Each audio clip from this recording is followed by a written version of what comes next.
Happy New Year. Yeah, Happy New Year to you too, and everyone out there. Yeah, there we go. Got through the Christmas period okay? Yeah, more or less. Yeah? Put on any... I was actually quite careful because I really can't afford to put on any more weight. No more inches? I hope not. I've been struggling to keep it off too, you know. Yes, don't Out we every all? day running.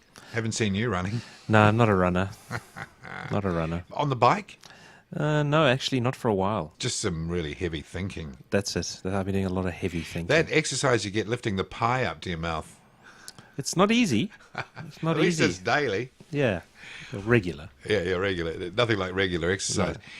Anyway, we're back to talk about aviation and gadgets, definitely, this time with the Consumer Electronics Show in Las Vegas, the mecca of consumer electronics every year in the world. Pretty much. But is there anything really that turns us on? We'll talk about that later. We will. Not really. The big highlight so far of the year, and boy, it's only a week old or so, is the arrival here of the 787-9 in the weekend just gone. Yep. All the way direct from Seattle, watched on the flight radar, make that left turn about 3 hours off the coast, right over Hawaii. I think they went over Fiji as well, didn't they? Nandi. Yep. Came into Auckland and spent the day. That is Air New Zealand's plane, I believe. That's the plane, and it's the first 9 with a full cabin interior, so representative interior. It's not number 1 and off the line, number 2, isn't it? I think it's number 2. Yeah. Yeah. And so they had the Air New Zealand cabin in, or just a cabin? A representative cabin, whatever that means. Ah, right. So not strictly I don't know. to the spec. Yeah. And not only did they come here, they went over to Australia, presumably to do some testing, because they're going to Alice Springs. Pretty Alice hot Springs there, for isn't it? some hot testing, yeah. Is that sea level? How far up is that? I have no idea. I can find out in the next couple of seconds and Okay, tell well, you. we'll have that answer shortly, because usually it's a hot and high combination that they try for, certification purposes? Yeah. Test the air conditioning system, probably, because it'll have a different cabin volume from the 788. Ah, of course, yeah. So to put that under a bit of stress. I watched it last night. It was pootling around over Alice Springs at 40,000 feet and 500 knots, call sign BOE2. Yeah. If you want to go and see it on flight radar. They fly them high, don't they? They fly very high. And I think when I first had a look at it after it had left 2 or 3 hours out of Seattle, I think it was already at 38,000, and that's with full tanks. So obviously it's designed to get up there and stay up there. Yeah, it still took 13 hours and 42 minutes to get here, though, so it's not appreciably faster. Well, no, it wouldn't be. I'd expect it's it to further be. to Vancouver. I'm still thinking of the Sonic Cruiser. Get that out of your mind. It's not going to happen. No. More likely to get a flight on Virgin Galactic than the Sonic Cruiser. That's true. So Mr. Luxon was out the front of the hangar there saying that they're going to be flying it to Perth and also using it to open up Asia, whatever that means. So I guess they're obviously planning some new routes out of there. Well, I think initially it's just going to replace the 76s and the old 77s. So they're going to end up, I think, with 10 of them, aren't they? I think that's the plan. Yeah, I think 15 that's 777s and 10, and that's basically the fleet, Yeah, that'll be it. the long-range fleet. Yeah. All twins. Not like the old days, is it? No, not much variety anymore, is there? No. In fact, it's getting a bit bland, I've got to say. Alice Springs is 2,000 feet above sea level. Okay. They're having a heat wave. That hot. It'd be over 40 degrees, wouldn't it? Easy. Yes, so it's been over 40 degrees in Brisbane this week. Are Australia buying the 787-9? I don't think so. I think they've only ordered the 8, haven't they? Yeah, so they're purely there for testing rather than sales. Again, rah-rah. I can check all that. Okay. I should have checked it all. Air New Zealand named the second safest airline in the world by, I think it was World Transport Magazine or one of those travel magazines. Qantas still the safest. Still the safest, So that yeah. movie with Dustin Hoffman, you know, the autistic character, it still rings true. That's my point. Indeed it does, yes. But that's good for business, surely. Yes, it is good for business, and it is interesting that two countries so close together are 1 and 2.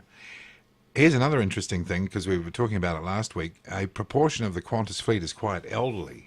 That, though, doesn't reflect in any safety issues. No, and it wouldn't, but it probably does reflect in their maintenance costs, which is possibly one of the reasons Qantas is in a bit of a bad way financially. And Air New Zealand has a relatively new fleet now, so Yes, they're going to lessen the chances of problems Or by ma- having a young fleet. Or maintain number 2 by spending a lot less money, or without having to spend as much money. Without having to put the same resources in. Yeah. So the second safest in the world. And we've talked about those cuddle class seats. Yeah. I've seen them. You've not been in one? No. Oh, okay. No. I was under the impression you were in one. No. No, I think I've sat in one, but it wasn't folded up because I didn't pay for that. They were Okay. coming over from Brisbane once on the 777. Yes, but They've sold it to China Airlines now. Yes. So you're going to get cuddling Chinese couples coming over to New Zealand, ready for love. Yeah, perhaps. That's all right. to sell it to a market with so many people has possibilities. Perhaps, yeah, and it's a cheap way of generating, because if the middle seat's empty, you get to buy that middle seat. For the airline, they sell an extra seat and you get to lie down, so you almost get a business class experience for a lot less. And if you're with your partner? Yeah, And although you're- having seen them, I mean, I think it's ideally suited to the Chinese market, where the Chinese are somewhat smaller, They get 4 of them on there. perhaps. They'll do bunk versions if them needs. Yeah. You get 8 in a seat. Yeah, you wouldn't want to be too big. Could you make a stacking seat? You probably could. I think safety would be an issue as the plane decelerates and people are flicked from the top bunk down the end of the cabin rather smartly. Well, no, you have some sort of Nets. restraining device. Yeah, Yeah, nets. nets. Like a net goes over the whole Yeah, thing. like a cargo net. We're onto something. Yeah, I think we should pay A them. 9G net. Yes. That's what they have in cargo planes. Yes, Yeah, okay. I can just see them all stacked up in there. Michael O'Leary would like that. you would. Yeah, that's how you do it. Yeah, you could have you could stack them 4 high. Yeah. Or have offset seats that one above each Well, there other has- with 4 people in them. There has been talk in the past, and I think it was Virgin was talking about it at one stage, on those A340s that have the downstairs toilet block. There was some talk of having containers equipped with beds in the hold and allowing yes. access. And you can walk into them. You could walk into them, go downstairs, and have a kip. Well, that's not such a bad idea. I think it'd be a great idea. Yeah. Get some peace and quiet. Yeah, because you could, down there in the And you could hold, make them really nice. and yeah, you could stack people 4 high. Yeah. Because I mean, really, all you really want to do is go to sleep on those long flights. Yeah. And if you can book yourself a little space. Yeah, you wouldn't Be care like how. being in a submarine, though. If you were claustrophobic, you'd... You just have to get over it, but you'd have a really, it wouldn't have to, you could cram the people into economy. Give everybody who's booked a bed a really uncomfortable middle seats just for the takeoff and the Yeah, landing, and then yeah. as soon as the plane's in the That's air, they go right. downstairs and go to sleep, and the people either side then get more room. The trouble is, though, then you've got empty seats. Yeah, well, you'd pay extra. Oh, you have standing people who That's would then true. get seats Yeah. that were somehow restrained in the upright position Yeah, for the well, takeoff and landing. exactly what Michael O'Leary would like. Yeah, okay, we're on to something. People with like Velcro suits on, stuck to don't bulkheads. say too much. Our idea might go to Yeah. someone who They will take our idea, whoever they are. we'll get ripped off. Again. Yeah. Okay, so cuddle class off to China. Well done in New Zealand. Back to that safety thing, Yeah. an interesting statistic out of that. 2013 was the safest year since 1945. So what was so safe about 1945? Well, or considering how few flights there were in 1945, how dangerous it was. Was that purely on a numbers basis? Numbers, 269. There were a few crashes, though. I know that we talked about that 737 crash in, what was the country? Tatarstan. Tatarstan. Yeah. That was the worst crash this year. There have been a few other There's been a few little ones as incidents. Aspen, Colorado this week. That well. Yes, Challenger that business Challenger. jet. Gee, that Looks was like a mess, it wasn't it? cartwheeled. Yes, it did. Difficult airport, though. Yes. Right buried in the... And icy and all sorts of things. Yeah. Nasty. But still, came The- from the- Tucson, out of Tucson, which is, would have been beautiful desert. Geez, it conditions. looked nasty, didn't it? Charred did. and all wings broken off. Did and everyone everything. get... I know one person was killed at least. I don't know how many were on it, Yeah.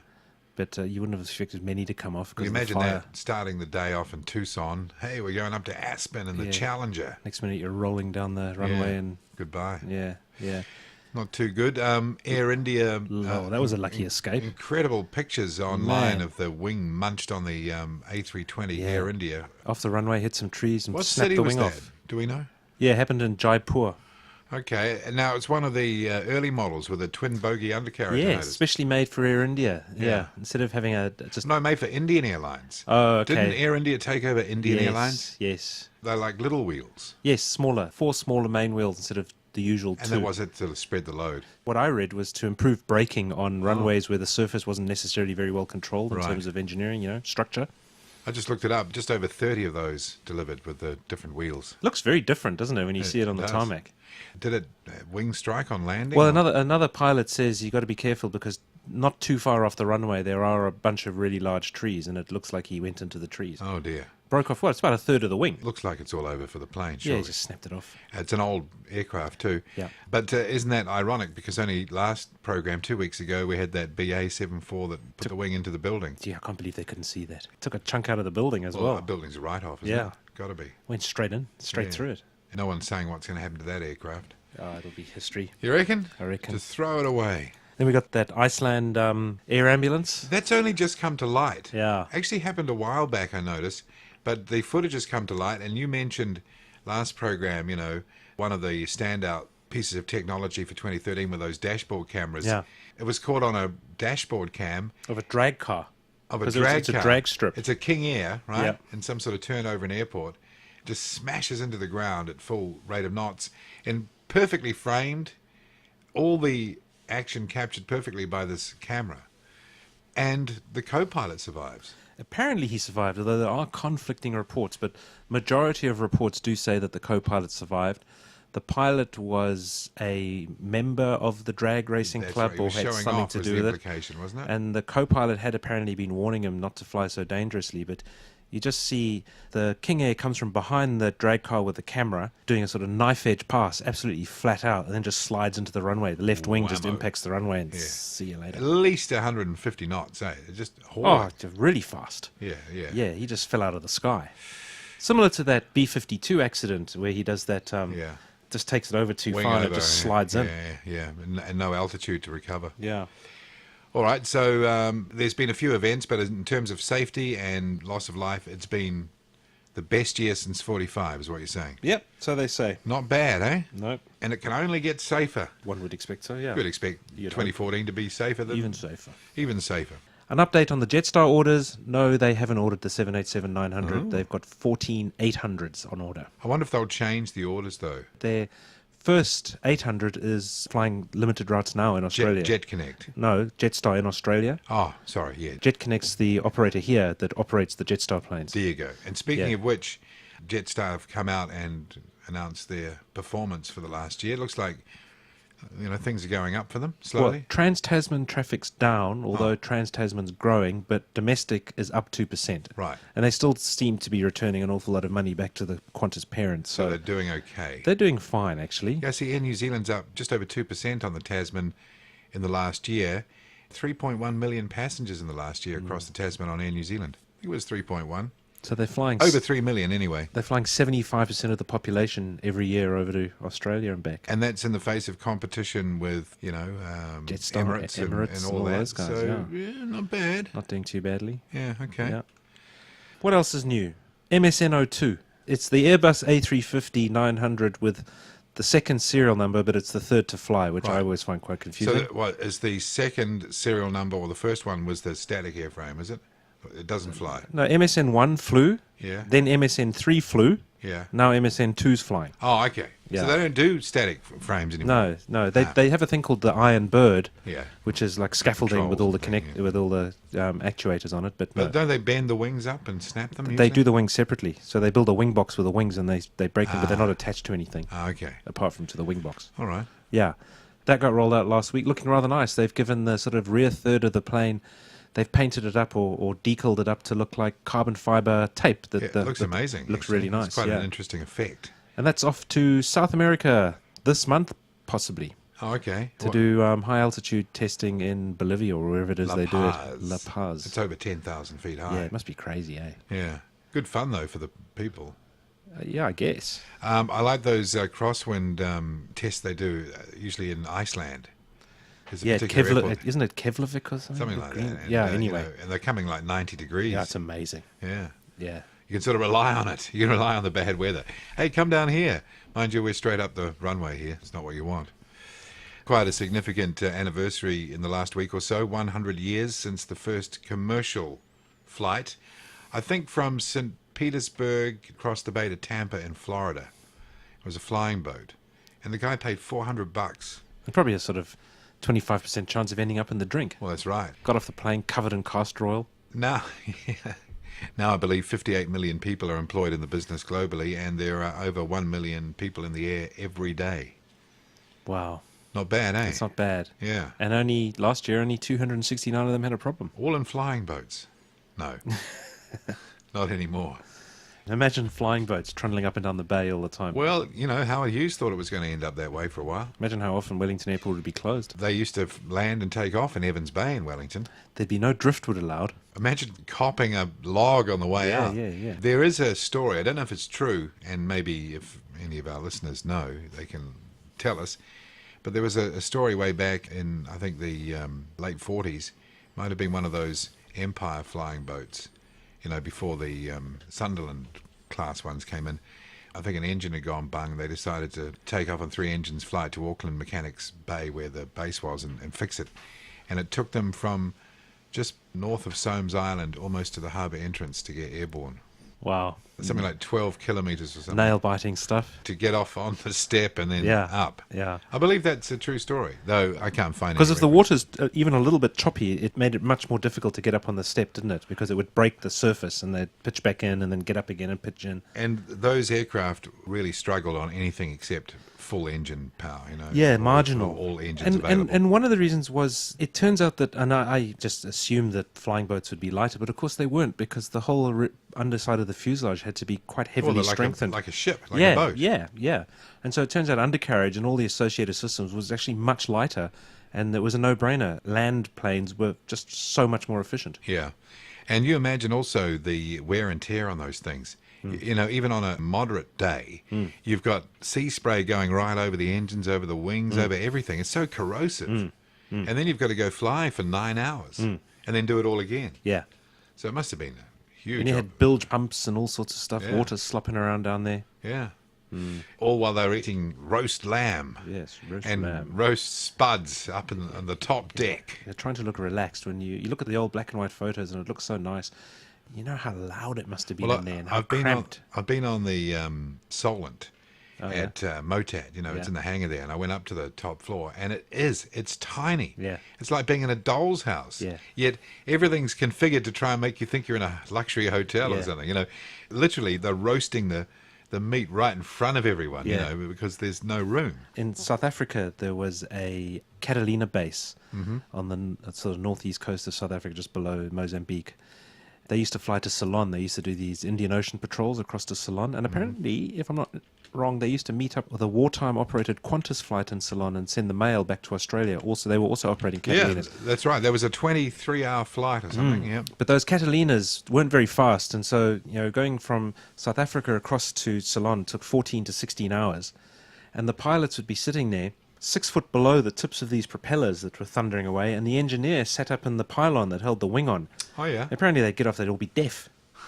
I beg your It'd take pardon? hours before their hearing came back. Wow. It's just this constant, Of course, no earmuffs or health and safety regs. Just really, really loud for really, really long, and it must have been actually awful. Well, I remember hearing an audio recording of the guy who went with Sir Charles Kingsford Smith over the Tasman in the Fokker triplane, Southern Cross. Yeah. And that was all open cockpit, and after a while, you know, they just couldn't hear anything except the engines, you know. I guess you'd have that ringing in your ears for days. Yeah. Here's an interesting story I just see here. We're talking about, you know, the last year or so. 2013, Emirates aircraft flew around the world more than 18,000 times in 2013. Gee. Not bad, is it? No. So I thought you might want to know Yeah, that. that's a lot of miles. Yeah. With no accidents. With no accidents. Well, they should be way up there in the safest airline stake, shouldn't they? Yeah. Maybe They it's... carry a lot of people. It's just that Qantas... Here's the thing. Qantas and Air New Zealand have been around for a long time. That's it. They've been We're around coming up forever. 75 anniversary for Air New Zealand next year. Qantas is already 75. Yeah, how long's Emirates been around? Not that long, since the 70s, eh? Late 70s, early 80s. Yeah. When do they get their first aircraft? Is that 737-300? So they have to be after the early 80s. Nothing else that I can see on the aviation front. Of course, all the consumer electronics geeks are hanging off every word from Las Vegas at the moment, that Consumer Electronics Show. I haven't been to that show. I've been to a few shows, though, at the Convention Center in Las Vegas, aviation shows. Huge place. Like, Yeah. it's mind-blowingly large place. I was in Vegas when it was on, and me and my friends decided to go quad bike riding in the desert rather than go to the CES, well, which there I you kind of go. regret, but Yeah. it was pretty cool out in the desert on You the have quad to bikes. be into it, though, don't you? And this is the thing. 2 observations from someone who doesn't have a huge interest in technology beyond aviation and things you need for work, and maybe a reasonable mobile phone. What's that? You've just dialed up. Emirates began in 85. Yeah. Okay. Yeah, carry on, sorry. That's all right. Everything seems to be either big screen TVs with the curve, and we Yeah. talked about curved phones before, but now they're talking 4K screens curved. Yeah. All these personal devices, which means that if you're wearing them all, you end up monitoring every aspect of your life, your blood pressure, how much you've walked, the elevation you've walked up, and then devices to explain to the rest of the world from your body what you're doing, and then you've got those glasses that you can put on and film people, and I mean, where's all this going? Yeah, CES. It's becoming so personal, yeah, isn't it? You're becoming like your own little universe. introspective.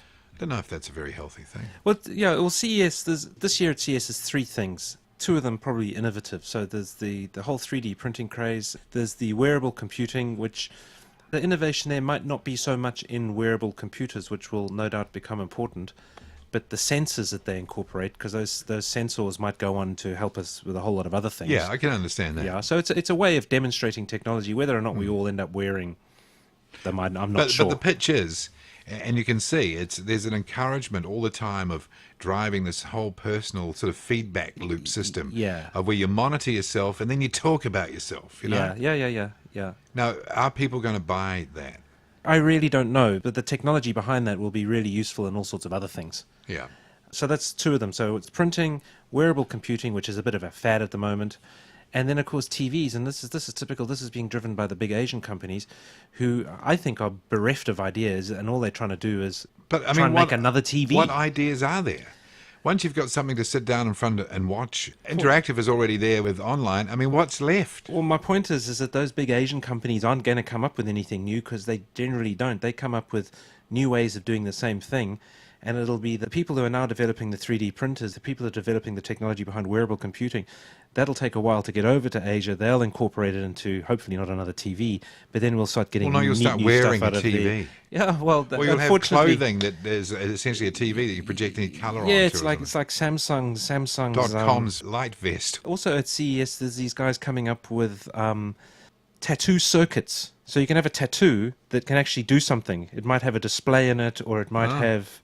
And that might be interesting, because you might have a personal, like a key, a security key for an ATM. Now, it might not be visible. Well, that's got freaky historical dimensions. Yeah, but, if people are willing to cross that boundary and have all sorts of things, wear all sorts of things, the next step might be that somebody does have their personal privacy key tattooed into their wrist. A barcode on your forehead. Oh, there you go. You use it for everything. When you're driving, it'll bill you for the use of the stretch of the road. You can, go into the supermarket and stand in front of the machine. I think there are certain people out there who really won't see that as a problem. I don't think it'll ever be mainstream. You've got nothing to hide, Martin. You've got nothing to be afraid That's of. what people think, isn't it? Yeah. I'm not sure I really... well, I definitely don't go with that. But No, I've never gone with that. But hey, I reckon somebody out there will do it. But the TVs, these big Asian companies are obsessing about 50-inch curved TVs. Now, I've got a TV. It's 4 years old. It's a flat screen. I never look at that TV and say, this sucks. Yeah, exactly. You don't hanker after 4K curved. And you look down... for 10 grand. You go down the warehouse after Christmas, and they were knocking off, I think it was a 42-inch TV for $4.99. Yeah. And it's HD, and it's got all that... I mean, it's fine. I'm sure there are better TVs in terms of contrast and response, but really... We were talking earlier, one thing the show doesn't promote, and I guess it's the wrong place, and you're talking about what's the next idea, where these technology companies are going to go. Yeah, what about devices that manage your power flow, that make your household and the overheads of your life better through that sort of innovation? They're not sexy products. No. You can't wear it and take pictures of yourself it'll be the sensors, project it to everybody. It'll be the sensors and the computing power from those devices, that might be built into a heat recovery system for the back of your fridge, or a smart fridge that works out how often a day you open it and dials itself back when it knows you're not going to open itself. One of the points of interest at the show, I notice, product-wise, is the first internet-connected toothbrush to be released. That's what I need. Can someone tell me how that works? Yeah, jeez. I know what it does. It orders you more toothpaste. Or schedule a visit to the dentist. It'll have a little infrared camera and then monitor your plaque build-up or something. Oh, dear. That's the type of thing that we'll laugh at it, but it might well be that in 25 years' time, our kids or grandkids might well be using a diagnostic toothbrush. But the thing is, if you have to drive that sort of success by consumer electronics being the first generation of rolling it out... You've got to get it out there. The thing is, though, if it's not appealing to people, and this is what I'm wondering, apart from early adopters who see their role as being seen with new technology, the ordinary person has to feel a demand for this. Like you say, you've got a TV, you've had it for 3 years, it's HD, within 20 feet it looks sharp as sharp.